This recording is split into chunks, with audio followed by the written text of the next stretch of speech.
going on, you guys? Nick here with Nick Strength and Power. I've got a couple of interesting stories for you guys today. The first story that I've got for you guys today, something a little bit different. I'm going to talk about men's physique first. So this was day one of the Chicago Pro. We're back to a Saturday show. So we've had all these Sunday shows back to back to back.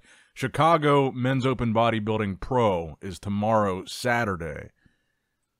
But today you had a couple of divisions, including men's physique. Now, I wanted to go over these placings because there's been a lot of talk about Sadik. He had a lot of really impressive updates, a lot of people talking about, you know, he's back, he's going to do really well. The winner of this show was Abase Peters, and Sadik actually wound up taking 6th place here. Now, Sadik has obviously had a really long career. He's been very successful. He's competed and placed at the highest levels at the Olympia. He even did classic physique for a little bit. Now back to men's physique, and I just wanted to include this because I have seen all the updates. I've seen a lot of talk about Sadik, and then I saw the video on my feed today from Gilco of Sadik posing, and I think it was pretty clear that he's not the same Sadik that he once was, particularly, and I don't know a whole lot about men's physique, admittedly, but the thing that I think clearly jumps out to me, and I'm curious to get your guys' take on this, because I'm sure some of you guys follow men's physique as well, the midsection was really weird. I mean, the abs just weren't defined, and I think that's probably the big thing, which is odd because I saw all these crazy updates of Sadik where he looked, you know, his midsection looked crazy. He had crazy abs. He looked great. But for whatever reason here, it just didn't translate to the stage. So I wanted to include that as the first story and get your guys' take on it. Maybe you don't care about men's physique at all. Maybe you do. But I thought this was an interesting one to see him take 6th place. I even saw, you know, conversation this week, you know, people looking at these updates of Sadik saying he's back and he could win the Olympia in men's physique. But let me know what you guys think down below. Now, let's talk about the Chicago Pro Men's Open Bodybuilding. We've got some updates from these guys. We got an update from Tim Budeshiem yesterday. This physique update, front lat spread. Now, I know there was a posing video also posted to his feed today, but that was from the lead up to Vancouver. So this is the most recent physique update of Tim Budeshiem. Obviously, he was just 2nd place in Vancouver. Some people thought it was a close call. Some people thought it was a controversial decision. A lot of people wanted to see him win. So I think the question on everybody's mind is, will Tim be able to pull it off in Chicago? Now, the Chicago lineup is much deeper than Vancouver. And although you do have a handful of guys that competed in Vancouver that Tim beat in Vancouver already, there's also a lot of guys that Tim hasn't beaten and that weren't at Vancouver. So it's an interesting one. This is another one that's kind of hard to predict. Vancouver was kind of difficult as well because none of those guys had ever won a pro show before. And this Chicago lineup is kind of a mixed bag too.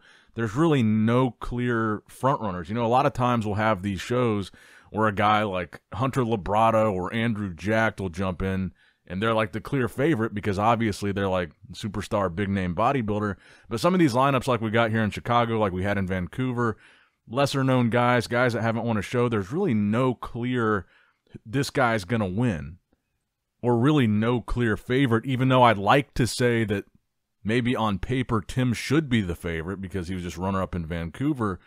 But like I said, that lineup wasn't very deep. It doesn't really mean a whole lot. But anyway, this is Tim. He's 2 days out. He looks like he's holding on to his conditioning, but it's hard to say for sure.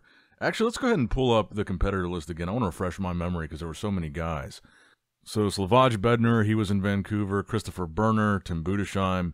Oh yeah, Phil Klahar. We'll look at him in a minute. Stan, he was in Vancouver. Anthony Del Ventura, Nathan Epler, we talked about him. Mo Fuda, Jordan Huthinson. We haven't talked much about him, but he's looking really impressive. I want to show him in this video as well. Brady King, Sung Cho Lee, Justin Maki, Reese McDonald, Hassan Mustafa, Felix Norman, Sam Pierce, Sarhan, Robin Strand, who was in Vancouver, Vlad Sukaruchko, and Liang Yan. Okay.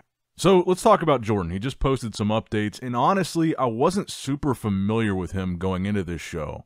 But after the lineup came out, I started seeing updates of him, and I was like, man, this guy actually looks really impressive. And actually, it looks like we're in luck because he just posted these like 10 minutes ago, these updates. But what really caught my attention with Jordan was his legs. He's got really deep, just carved out hamstrings. Pretty good size to his legs, too. He looks really good, and like I said, this is one of those lineups where it's a little bit weird. It's a little bit hard to predict. I feel like someone could come in here and surprise us. This is definitely one of those lineups where we could be surprised with some of these placings. And I was looking at these updates from Jordan. I was like, this guy looks really good. He could do some damage here and be a first call-out guy for sure. But yeah, I think Jordan looks pretty good here. We also got an update from Nathan Epler at 1 day out. Nathan's a guy I've been talking about. I think he looks really impressive. He's coming over from 212. His conditioning looks really good. And he's got what I would describe as a really clean-looking physique, a really clean aesthetic flow to his physique. I really like the package that it looks like he's bringing. And there's another guy, too, Vlad Sukaruchko. He's one of the guys that I think could be a favorite here. I talked to Vlad a couple days ago, and he said he's kind of shutting it down and he's not going to be posting any more updates until the day of the show. So we're not going to have anything else from him to talk about until we see him on stage. But Nathan, we just got an update from him. I think he looks really good. And like I said, this is a really tough one to say. This is a hard show to predict. But I'm thinking really Tim, I'm thinking Vlad, I'm thinking Nathan, Phil Klahar will probably be in the mix. I'm thinking Jordan. I'm trying to get like a idea of who would be the top 6 here. It's hard. We haven't had any more updates from Phil Klahar.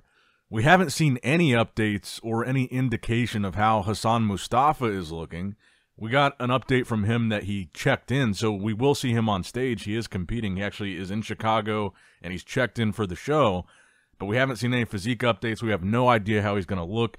All we really have to go on with Hassan is, A, we know he's insanely muscular. He's kind of a mass monster, so we know he's going to be one of the biggest guys in this lineup. But we're also going off how he looked in Toronto, which was honestly very, very bad. Will he look better than that? Will he look worse than that? Will he look about the same? Will he look drastically different? We really don't know. Hassan is kind of a wild card here. He could literally be a total non-factor in this show, or he could win the whole thing if he looks good because he's got that size. And you've also got to talk about Robin Strand, who we just saw in Vancouver. He's in this lineup. He was 3rd, right behind Tim Budeshiem. I don't know what it is about the dude's physique. I'm just not a huge fan of his physique, though. He brings good conditioning. He brings a nice look to the stage as far as he's in good shape. He's full, pretty big dude. But I feel like he's just got weird proportions. The torn biceps kind of throws me off. He's got kind of like overly developed glutes that just, his flow is just kind of weird to me. But I suppose if we're talking about favorites to win this show, and I'm talking about Tim as a favorite because he was 2nd in Vancouver, I guess Robin also deserves to be in that conversation because he was right behind Tim.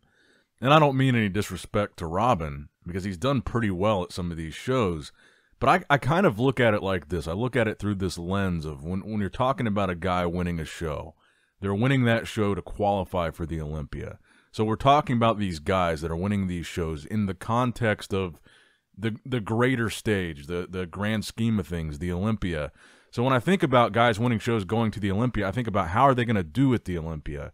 And I look at a guy like Robin, and I see, yeah, he might be good enough to win a show. He might bring a good enough package with enough size and conditioning to win. But when you look at that bicep tear and the imbalance in the symmetry of his physique and the imbalance of the proportions of his physique, I look at his physique and say, yeah, maybe he could win a show. Maybe he could qualify for the Olympia. But at the Olympia, how would he do? I don't think there's any way he'd be top 10.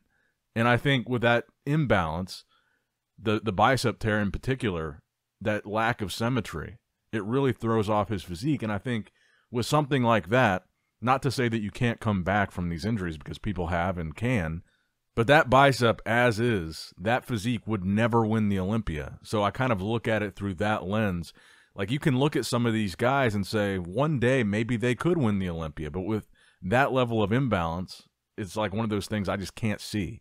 But let me know what you guys think in the comments down below. What are your predictions for this Chicago Pro? How do you think it's going to go? Who's your top 3? Give me just your top 3 guys. Who do you think are going to be the standout guys here? And who do you think is going to be the winner? Let me know in the comments down below. That's going to wrap it up for the video, guys. I hope you did, in fact, enjoy it. Make sure you like the video, subscribe to the channel, click that bell notification icon, all that good stuff. And as always, I love you guys. Appreciate you guys. Nick Strength and Power, signing out. All right, guys, don't forget to click that like button and subscribe to this channel if you enjoy the content. Also, check out my Instagram at NICKS&P, my Facebook page, which is simply Nick Strength and Power, my secondary YouTube channel, Nick Strength and Vlogs, for vlogs and bonus content that you will not see on this channel. And consider subscribing to my third YouTube channel, Nick Strength and Pokemon, which is all things Pokemon and trading card games, completely unrelated to this channel. So if you're into that, give that one a look. And all links to merchandise and social media will be in the description box below. If you guys want a Nick Strength and Power t-shirt, that will be in the Shopify link below. Have a great day.